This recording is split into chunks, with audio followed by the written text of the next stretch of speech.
Cleópatra, a mais bela e perigosa mulher da história. A sedutora que enfeitiçou os homens mais poderosos do mundo, Júlio César e Marco Antônio.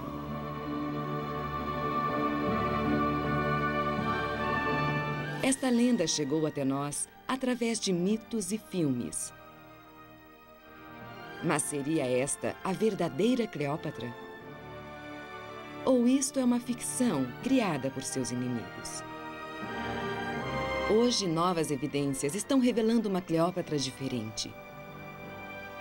Magnética, ambiciosa e visionária.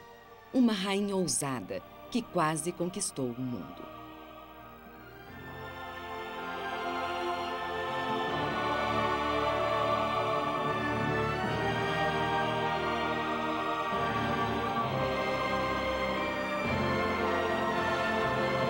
A verdadeira Cleópatra.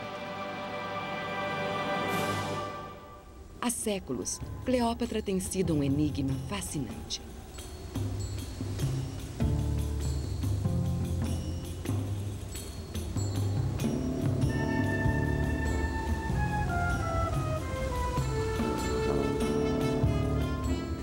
Ela é alguém sobre quem nós sabemos muito pouco, exceto que era irresistível. Mas por trás do mito, esconde-se uma personalidade admirável. Cleópatra sonhava com um império universal. Ela queria ser a rainha do mundo. 40 anos antes do nascimento de Cristo, uma mulher ameaçou o poderoso Império Romano. Eles estavam preocupados porque ela era algo maior do que a vida. Algo mítico. Algo aterrorizante, sim. Para descobrir esta nova Cleópatra, nós precisamos procurar além da propaganda grega e romana e desvendar as evidências egípcias. A história de Cleópatra foi preservada porque estudiosos ocidentais foram capazes de ler grego e latim. Não sabíamos ler os hieróglifos antes de 1820. Agora começamos a vasculhar e rever as antigas evidências egípcias. Buscando as fontes egípcias orientais, estamos conseguindo uma imagem mais completa de quem era a rainha. Ela é a rainha de uma nação quase tão antiga quanto a própria civilização. As pirâmides dos faraós são tão antigas para Cleópatra quanto ela o é para nós hoje. Ela é grega e não egípcia. Cleópatra nasceu em 69 a.C., a terceira entre 6 filhos e membro da dinastia grega dos Ptolomeus. Ela foi criada em Alexandria, na época a maior e mais opulenta cidade do mundo. De seu pai, o rei Ptolomeu XII, Cleópatra soube das gloriosas conquistas de seus ancestrais.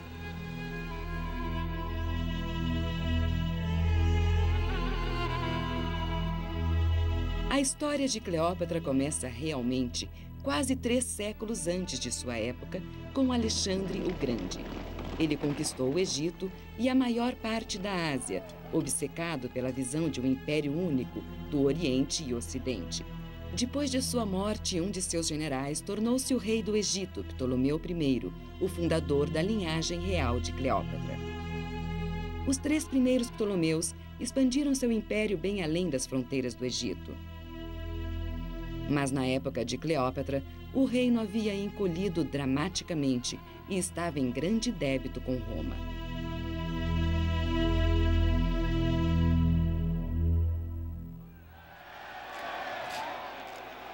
A maioria dos vizinhos do Egito já havia sido engolida pela expansão do Império Romano. O pai de Cleópatra negocia com Roma para manter o Egito livre, mas o povo o considera um fantoche dos romanos.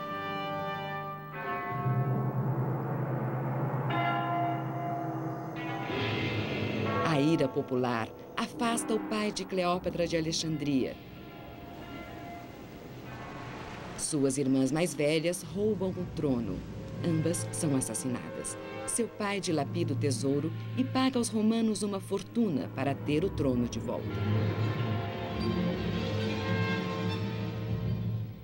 Cleópatra ainda era uma menina nesse período, mas deve ter sido impressionável. Então, quando ela viu o poderio de Roma, o poderio militar e o que o dinheiro romano era capaz de conquistar para ajudar a causa de seu pai, que por fim voltou ao trono devido a isso, ela percebeu que, a fim de atingir seu objetivo, também precisava do dinheiro e do poderio romano.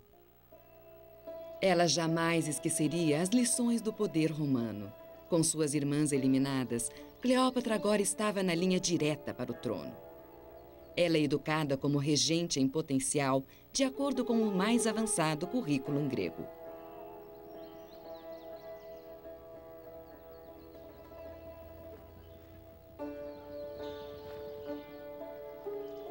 Claramente, ela era muito inteligente.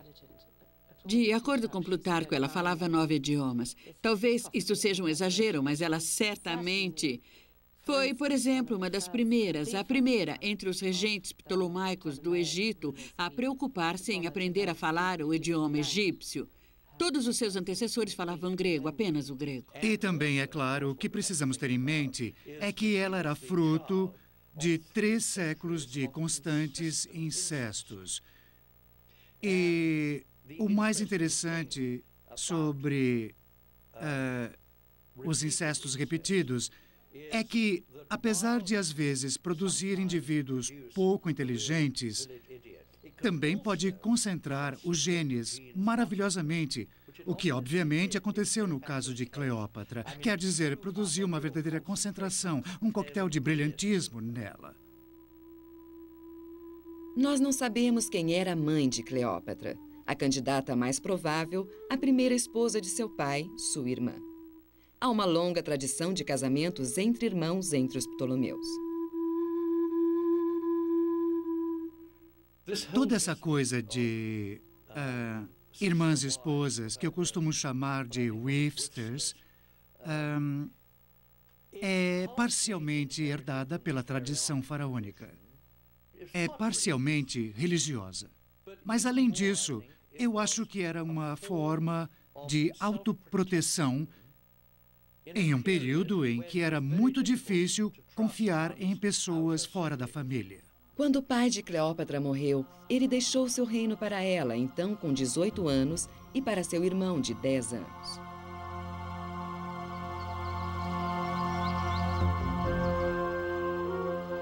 A jovem rainha rapidamente assume. Ela enfrenta enormes desafios. Ela quer evitar que o Egito seja engolido por Roma. E algum dia, talvez, recuperar as terras que seus ancestrais um dia governaram.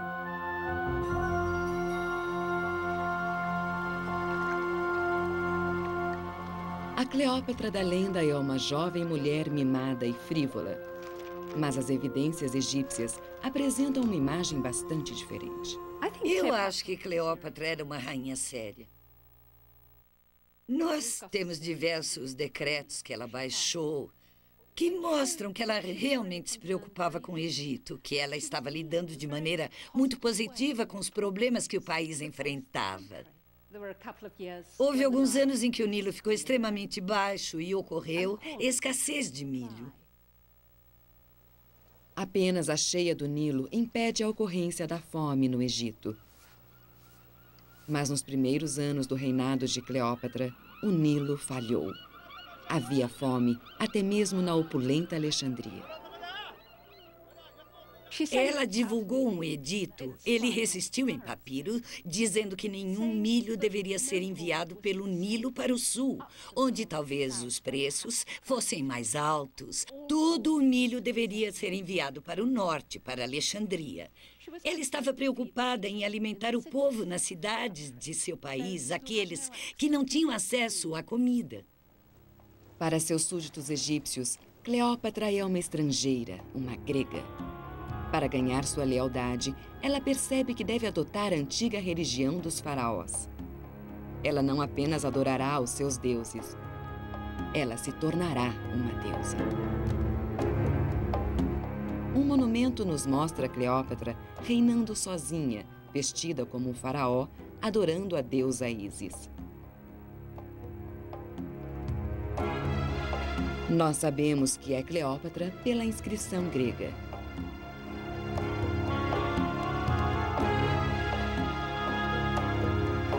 Não existe nada desse contrassenso sobre ela e seu corregente, seu irmão mais novo, só ela. Ela sabia bem para onde queria ir desde o início. Não é o caminho que o pai dela havia pretendido.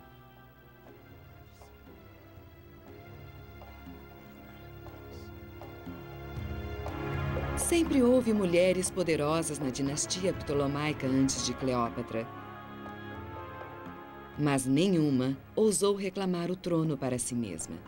Cleópatra não tem intenção de dividir o poder com seu irmão.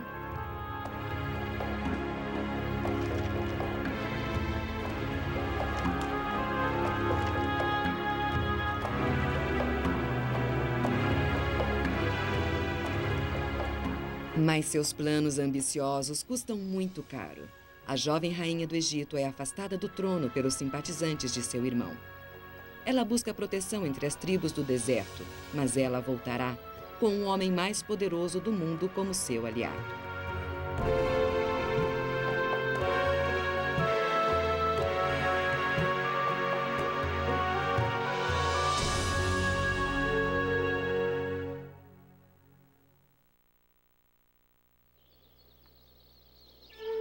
Setembro do ano 48 a.C.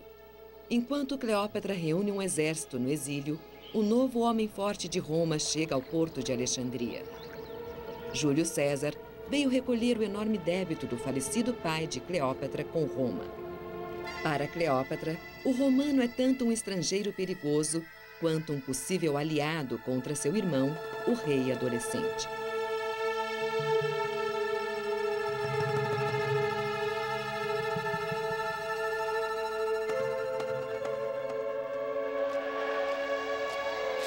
Quando César desembarca, estouram revoltas anti-romanas.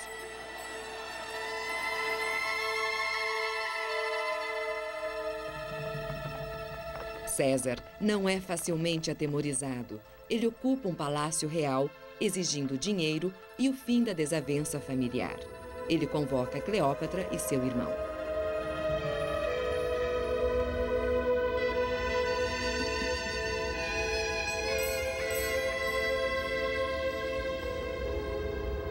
Para escapar dos aliados do irmão, ela esconde-se em um tapete e é levada para os aposentos de César. Uma entrada dramática que cativou a imaginação em todos os tempos. E é bem possível que essa história seja verdadeira.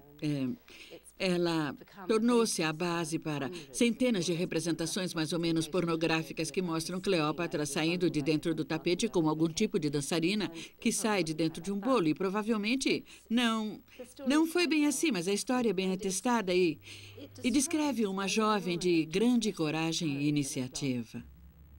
César tem 52 anos. Um comandante militar experiente, um político brilhante, um estudioso. Um homem casado. Cleópatra tem apenas 21 anos, mas a atração entre eles é imediata. Sabe, todo o relacionamento de César com Cleópatra eu acho fascinante. Quer dizer, lá estava um homem cuja sofisticação era enorme, que também tinha uma reputação de ser sexualmente sutil, coisa que a maioria dos romanos não era. E que tinha uma mente aguçadíssima, que ela, sem dúvida, também tinha. Em algum momento naquela noite, Cleópatra convence César a apoiar sua causa contra o irmão. Em algum momento naquela noite, eles se tornam amantes.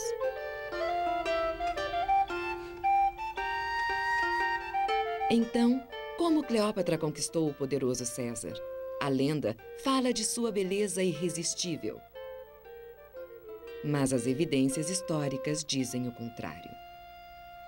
Bem, a única descrição contemporânea que temos dela não é original, mas afirma que ela não tinha o tipo de aparência que inspirasse paixões. Ela parece ter sido capaz de inspirar paixões, mas por outros meios. Plutarco afirma que, se você estivesse numa festa, não repararia em Cleópatra e que as cabeças não se voltavam quando ela entrava numa sala.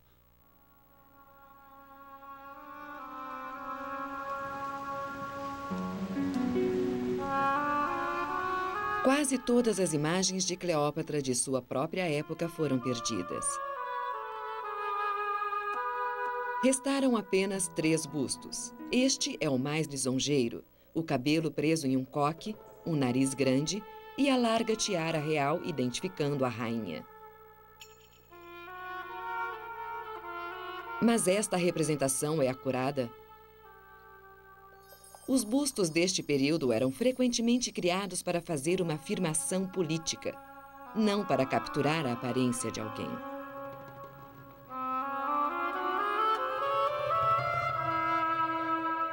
As moedas cunhadas durante o reinado de Cleópatra nos dão as melhores pistas.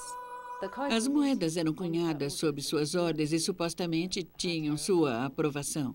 Elas não deviam ser tão pouco lisonjeiras, então eu acho que pode-se deduzir que ela era bem parecida com isso, apesar das imagens das moedas serem muito toscas. Então eu acho que elas devem ser vistas mais como caricaturas do que como um retrato preciso. As moedas podem ser toscas, mas elas mostram algumas características em comum. As sobrancelhas definidas, uma boca generosa com o lábio inferior recurvado, o nariz grande. A animação moderna nos dá uma ideia de como teria sido a aparência da verdadeira Cleópatra. Todos querem saber como ela era. Eu sempre me lembro da observação de Pascal. Se o nariz de Cleópatra fosse menor, toda a face do mundo poderia ter sido mudada.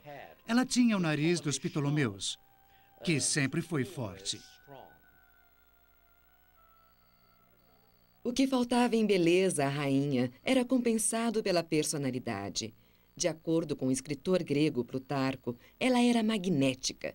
Sua conversa era fascinante e sua voz era puro deleite. E naquele fatídico momento, quando Júlio César vem para Alexandria e conhece Cleópatra, não é o velho lobo e a ninfeta como Hollywood e alguns de nossos escritores representam, mas sim um homem que vê aquela mulher ambiciosa, que é tão ambiciosa quanto ele.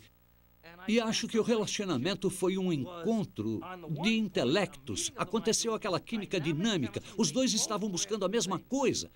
E isso deve ter intensificado o relacionamento sexual. Era um relacionamento multidimensional. O sexo não era o elemento básico, apesar de ter sido bom.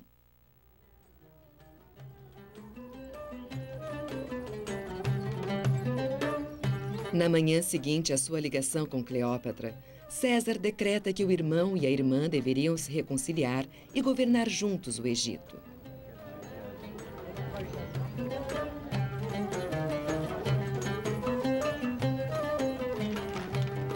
Durante algumas semanas, as coisas ficam pacíficas. César tranquiliza-se, desfrutando da vibrante vida intelectual de Alexandria.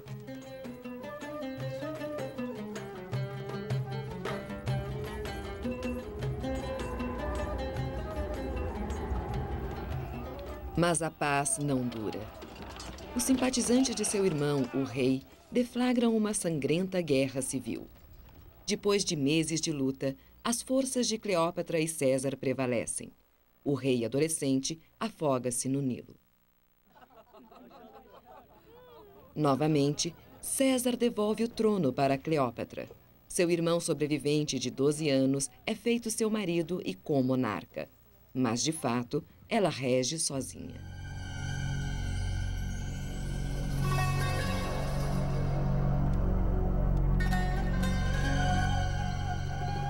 Quando a guerra termina, César parte do Egito. Em breve, Cleópatra tem um filho. O povo de Alexandria rapidamente o apelida de Cesário, filho de César. Uma moeda a representa amamentando a criança, representada como a deusa Ísis com seu filho Horus. Ísis é a deidade mais popular do Egito, a toda poderosa deusa dos 10.000 nomes, que assegura a fertilidade da terra. Para seu povo, Cleópatra torna-se a reencarnação viva da própria deusa. Apresentando-se como a deusa Ísis, ela estava apresentando-se de maneira muito positiva, como seus súditos deviam entender, de uma maneira quase diametralmente oposta ao modo como tem sido lembrada, não como uma sedutora irresponsável, mas como figura materna. Quando Cleópatra viaja para Roma com um filho pequeno, César a convida para ficar hospedada em sua propriedade fora da cidade. Os romanos ficam tão escandalizados quanto fascinados. Desconhecemos se César assumiu Cesário como seu filho, mas sua estima pela mãe do menino é clara.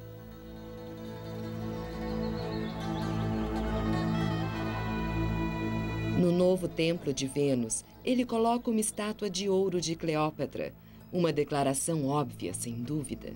Vênus é a versão romana de Ísis, a mãe de todos os romanos. César está homenageando Cleópatra como rainha na linguagem que toca o coração de seu povo.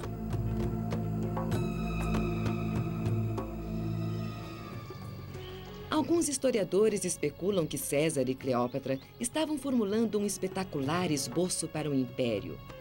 Um império que uniria Roma, Egito, Europa e Ásia sob seu governo conjunto. Mas enquanto César sonha com a dominação mundial, seu próprio povo teme o crescente poder. Circulam boatos de que ele pretende extinguir o Senado e governar como rei. Em 44 a.C., nos idos de março, conspiradores o atacam no Senado. O poderoso César cai. Os sonhos de Cleópatra caem com ele. Ela perdeu seu amante e protetor. O testamento de César não faz menção a ela ou a Cesário, nomeando seu sobrinho Otaviano como herdeiro. É hora de voltar para casa.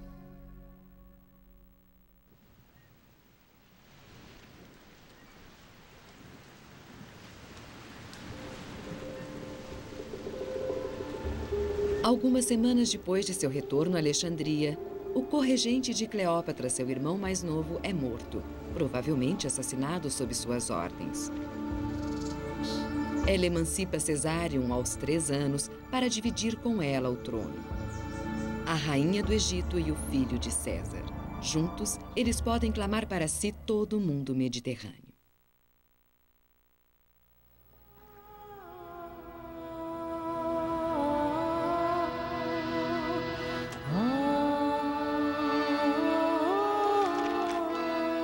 Em 44 a.C., Cleópatra tem apenas 25 anos.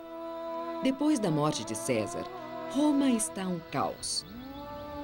Sem o apoio romano, Cleópatra deve agora tentar manter o trono seguro para si mesma e para o filho.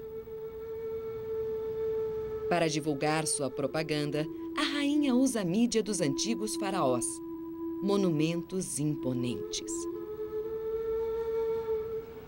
No templo de Dendera, no sul do Egito, em um grande entalhe, ela faz uma de suas mais claras declarações ao povo egípcio. Cleópatra é representada adorando os deuses do templo, com seu filho Cesário, retratado como faraó adulto. Defronte deles está o filho de Ísis, Horus, e também a própria deusa. Como Cleópatra, Ísis tinha um consorte, Osíris, que havia sido assassinado, e um filho, Horus. O relevo na parede anuncia, como um gigantesco painel, que Cleópatra e seu filho são iguais a Ísis e seu filho. Esta é uma representação dinástica, e assim como o menino Horus, que é filho de Ísis, é o sucessor ilegítimo do falecido pai Osíris no plano religioso, então Cesário seria a pessoa que deveria suceder a Júlio César.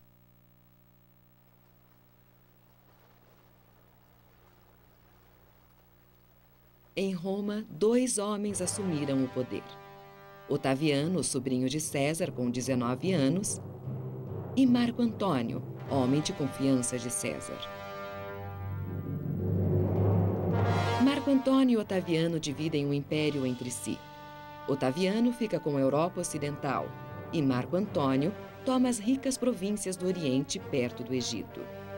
Marco Antônio parte imediatamente a fim de levantar dinheiro para suas tropas em seus novos domínios. um homem robusto e amante do prazer.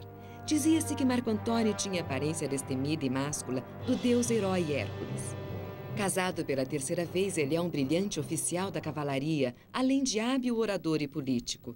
Mas, diferente de seu mentor Júlio César, falta disciplina para sua mente rápida.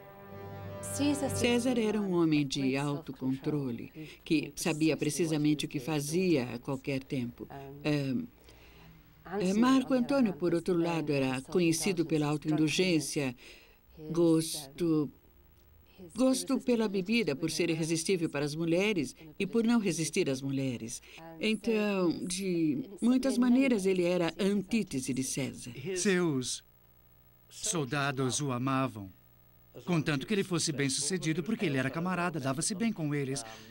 Entende, bebia com eles, comia com eles, mas ele não tinha, eu acho, 1/10 da força intelectual e a atração e o carisma que César havia tido.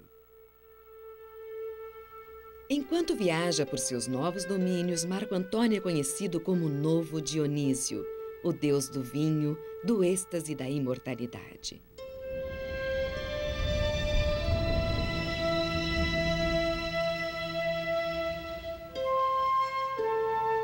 Em 41 a.C., Cleópatra recebe uma carta intrigante. Marco Antônio está pedindo o apoio egípcio para sua invasão a Pártia, no atual Irã. Durante semanas, Cleópatra o mantém esperando. Finalmente, ela concorda em encontrá-lo em Tarsos, no que hoje é o sudeste da Turquia.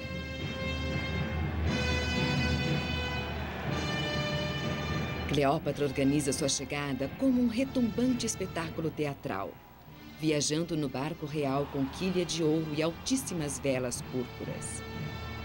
Ela reclina-se sob um dossel, vestida como Afrodite, a deusa do amor.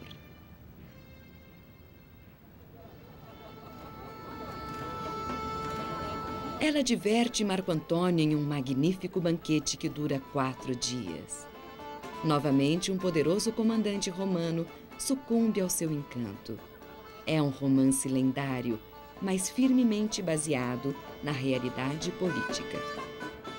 Eles precisavam um do outro política e economicamente. Cleópatra, na época, estava governando o Egito com tanta eficiência que havia levantado os fundos de que Marco Antônio precisava desesperadamente. E ele a procurou em busca do dinheiro para pagar suas tropas, comprar madeira para construir seus navios e para uma parceria política com uma das mais importantes monarcas da região em que ele agora queria estabelecer-se como governante. Então, quando se encontraram, eles tinham uma mescla de motivos pragmáticos.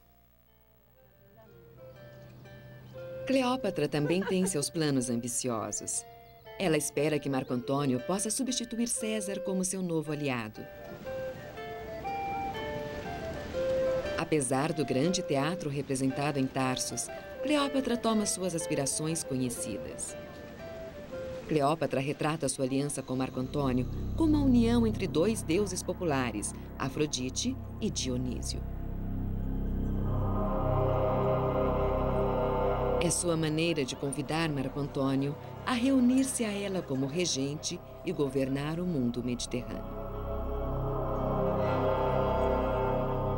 Marco Antônio reúne-se com Cleópatra em Alexandria. A rainha organiza uma infindável sucessão de festas e divertimentos, mas ela jamais se esquece de seus propósitos mais importantes. E há uma história que Plutarco conta sobre Marco Antônio ter ido pescar e Cleópatra, de alguma forma, consegue que prendam um peixe seco ao seu anzol. E quando ele o puxou, ela estava lá, ao lado dele, virou-se para ele provocando e disse: "Você não deveria estar pescando esse lixo, deveria estar lutando por reinos e impérios." Mas logo, a luta pelo poder em casa força Marco Antônio a partir do Egito e voltar a Roma. Depois que ele parte, Cleópatra dá à luz filhos gêmeos de Marco Antônio. A esposa de Marco Antônio morre, mas em vez de voltar para Cleópatra, ele casa-se com a irmã de Otaviano, um casamento de conveniência política. Novamente, parece que Cleópatra perdeu seu controle sobre Roma.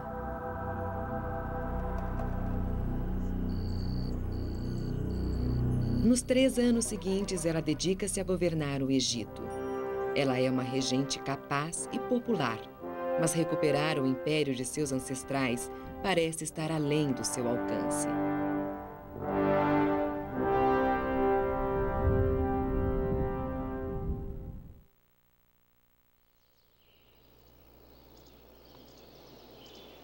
No outono de 37 a.C., Marco Antônio está na Síria, preparando-se para invadir Pártia.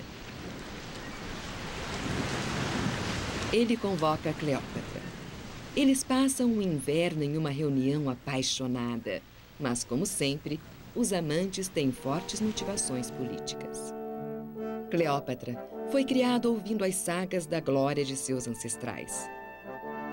A parceria com Marco Antônio oferece uma promessa ainda maior: reviver o Império Unido do Ocidente e do Oriente de Alexandre o Grande.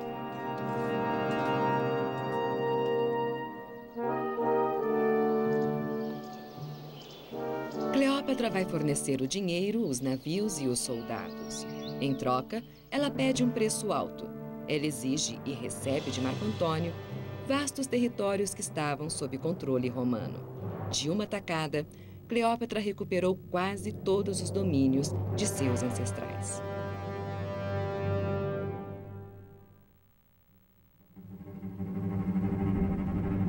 Marco Antônio invade Pártia com um exército enorme.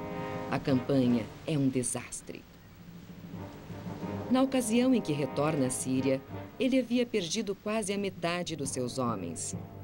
Teria Cleópatra escolhido o homem errado como seu aliado? Ele era provavelmente o único candidato disponível que poderia ter sido capaz de ajudá-la. E se analisarmos o poder político dos romanos e o aspecto imperial de Roma, Marco Antônio foi uma peça importante desde o início. Ele certamente teria conseguido dar a ela o que ela precisava para realizar seu sonho. Mas eu acho que ele não tinha o caráter para ser capaz de realizar tudo isso.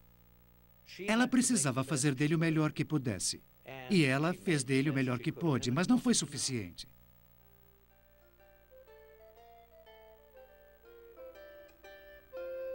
Nos meses seguintes, Marco Antônio realmente consegue conquistar a Armênia. De volta ao Egito, ele promove uma cerimônia espetacular, que vem a ser conhecida como as Doações de Alexandria. Vestido como Dionísio e Cleópatra como Ísis, Marco Antônio dá vastos reinos aos seus filhos, até mesmo terras que ele ainda não conquistara. Roma não acha graça.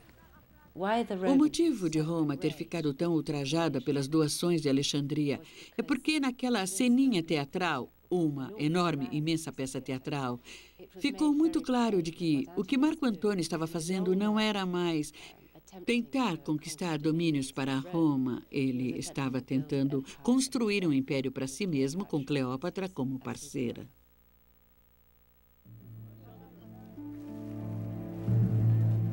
Marco Antônio faz uma proclamação oficial de que Cesário é filho de César, seu filho legítimo. Um desafio ultrajante para Otaviano, seu rival. O império que Marco Antônio e Cleópatra estão planejando, obviamente, inclui a própria Roma.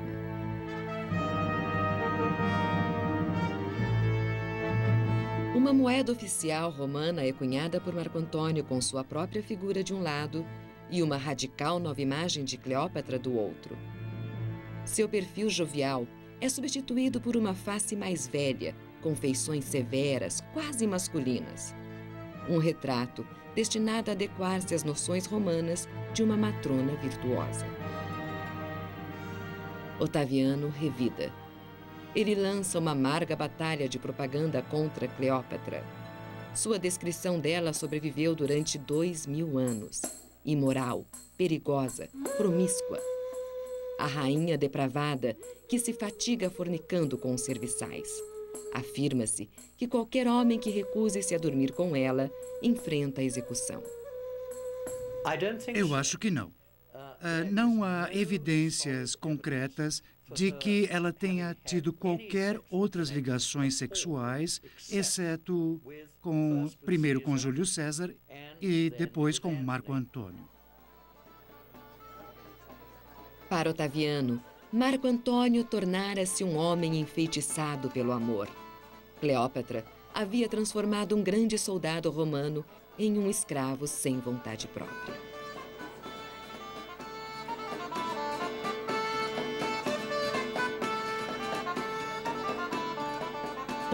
Os romanos viam os egípcios como sendo pateticamente decadentes, por várias razões, mas a principal era que eles se permitiam ser governados por uma mulher.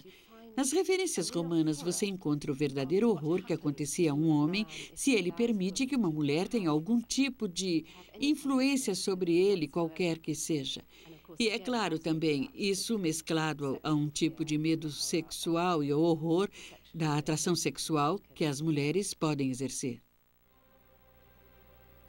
Otaviano convence o Senado a formalmente destituir Marco Antônio de todos os seus poderes. Então ele declara guerra, não contra Marco Antônio, mas contra a rainha egípcia. Para sobreviver, Cleópatra sabe que agora precisa conquistar a própria Roma. A Grécia é escolhida como campo de batalha. Marco Antônio e Cleópatra reúnem a maior frota que o mundo já vira desde Alexandre o Grande. 500 navios de guerra, mais de 75 mil homens. A força romana de Otaviano é menor, mas a seu lado ele tem o brilhante comandante naval Agripa. Súbita e ardilosamente, Agripa encurrala o exército de Marco Antônio e Cleópatra na Baía de Actium. O bloqueio persiste durante 4 meses.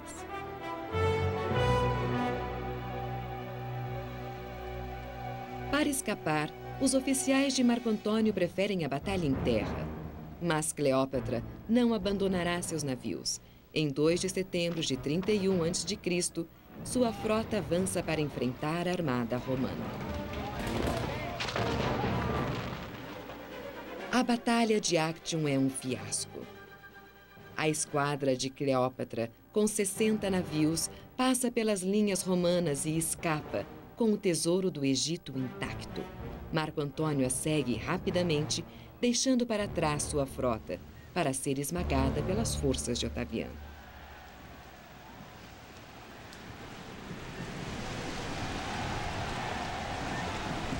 Os romanos gabaram-se de que Cleópatra fugiu com a covardia feminina e que o apaixonado Marco Antônio fugiu atrás dela. Mas as análises modernas sugerem que a retirada da batalha foi premeditada. E Marco Antônio a seguiu porque ele precisava escapar e tensionava que toda a frota o seguisse. Na verdade, por razões que muito provavelmente têm a ver com o vento e o clima, a frota não conseguiu segui-lo. Então, o que aconteceu em Actium foi uma sorte, mas não foi o resultado de uma covardia feminina.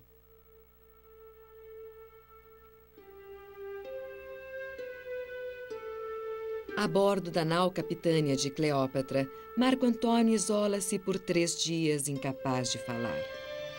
O tesouro que eles salvaram é rico bastante para construir outra esquadra, mas em breve eles descobrem que suas forças em toda parte estão rendendo-se a Otaviano.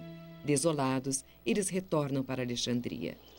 Os sonhos de Cleópatra por uma nova ordem mundial caem por terra. Ela sabe que logo Otaviano começará a caçá-los. Corajosamente, ela organiza banquetes e convence Marco Antônio a reunir-se a ela. Seus amigos apelidam-se de aqueles que vão morrer juntos. Cleópatra prepara-se para os tormentos que virão.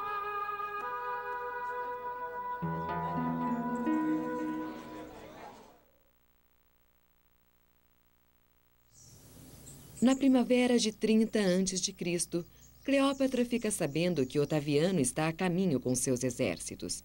Ela se oferece para abdicar se os filhos puderem governar em seu lugar.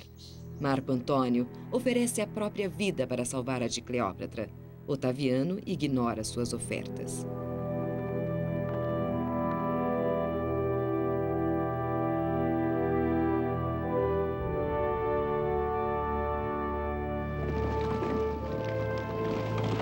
Inicialmente, as forças de Marco Antônio derrotam a cavalaria de Otaviano. Mas naquela noite, um fantasmagórico som dos instrumentos e de cantos é ouvido como se uma tropa de revelers estivesse deixando a cidade. O povo diz que Dionísio, o deus de Marco Antônio, o está abandonando.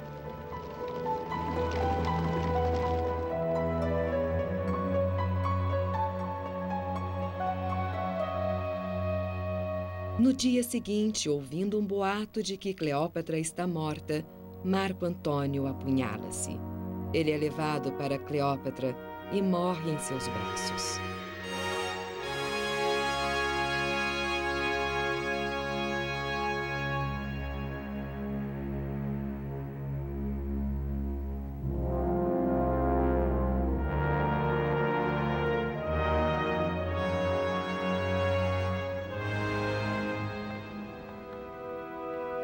Ser capturada por Otaviano é um destino que Cleópatra não consegue suportar. Ela opta pelo suicídio mais famoso da história. Em sua última mensagem, ela pede a Otaviano que a enterre ao lado de Marco Antônio. E então, diferente do que muitas pessoas que talvez comprometessem seus princípios, Cleópatra diz: bem, eu tentei, mas não consegui. Ela comete suicídio ao perceber isso, porque não conseguiria. Seu objetivo era inatingível. Não valia mais a pena viver.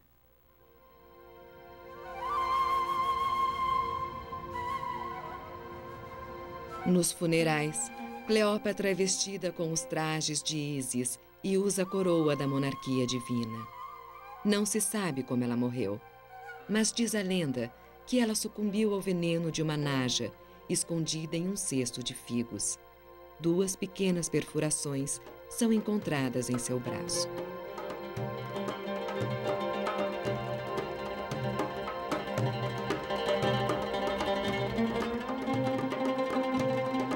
É a morte mais apropriada para a rainha do Egito. A naja é um animal sagrado, companheira de Ísis e protetora dos faraós. Afirma-se que a sua picada confere a imortalidade. No último de seus grandes espetáculos, Cleópatra proclama seu destino como deusa. Depois da morte de Cleópatra, Otaviano imediatamente manda matar seu filho, Cesário. Mas os 3 filhos de Marco Antônio são poupados.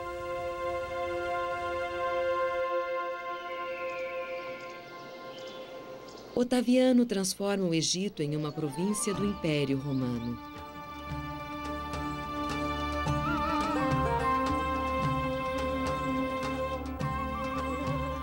Ele governa por mais 45 anos, o imperador de Roma quando Cristo nasceu.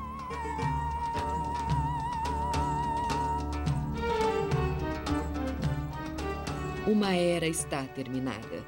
Em seu início, brilhou Alexandre o Grande. Em seu fim, a última rainha do Egito, Cleópatra. Eles dividiam o sonho de um glorioso império do Oriente e Ocidente. E o brilho de seus sonhos permanece.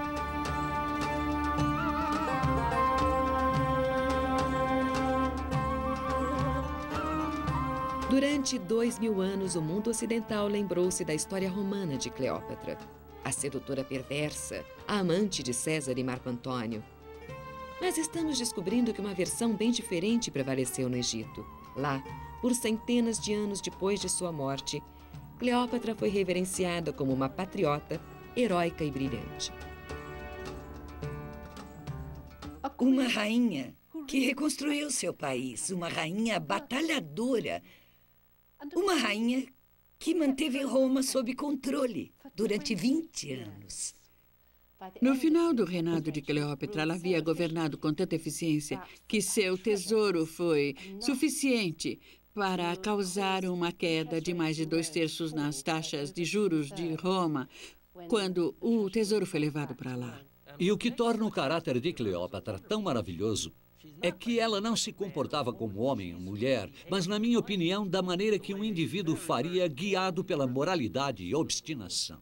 Ela Tinha todas as qualidades de um regente, ponto, homem ou mulher.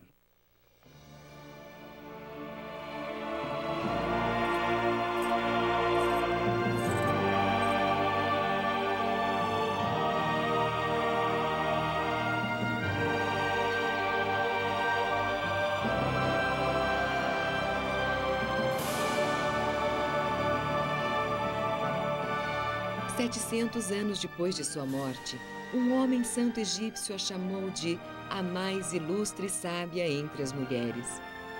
É o tipo de imortalidade que a própria Cleópatra teria escolhido, o destino eterno da verdadeira Cleópatra.